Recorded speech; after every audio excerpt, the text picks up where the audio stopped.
কম দামে পাঞ্জাবি বিক্রি করে আলোচনায় আসা নবীন পাঞ্জাবির ব্যবস্থাপনা পরিচালক দেশ ছেড়েছেন। মঙ্গলবার ২৪শে মার্চ সন্ধ্যায় হজরত শাহজালাল আন্তর্জাতিক বিমানবন্দর দিয়ে তিনি বিদেশে পাড়ি জমান।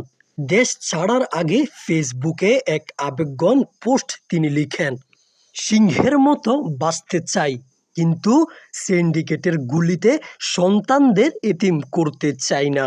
এর আগে রাজধানীর মগবাজারে আয়োজিত সংবাদ সম্মেলনে তিনি অভিযোগ করেন, তাকে বিভিন্ন নম্বর থেকে হুমকি দেওয়া হচ্ছিল। তিনি জানান, করোনা মহামারীর সময় বিদেশ থেকে দেশে ফিরে এসে অল্প দামে মানুষের মাঝে ভালো জিনিস পৌঁছে দেওয়াই তার লক্ষ্য ছিল। মাত্র ৩০০ টাকায় পাঞ্জাবি পায়জামা বিক্রি করে দ্রুত জনপ্রিয়তা পান তিনি।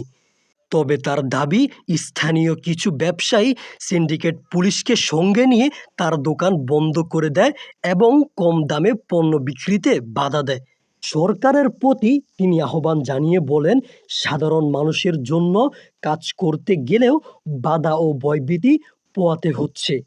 এই পরিস্থিতি স্বাভাবিক হলে তিনি দেশে ফিরে আসবেন বলে এই আশা ব্যক্ত করেন। আবদুল্লাহ বিন আলমগীর, আলবাব নিউজ।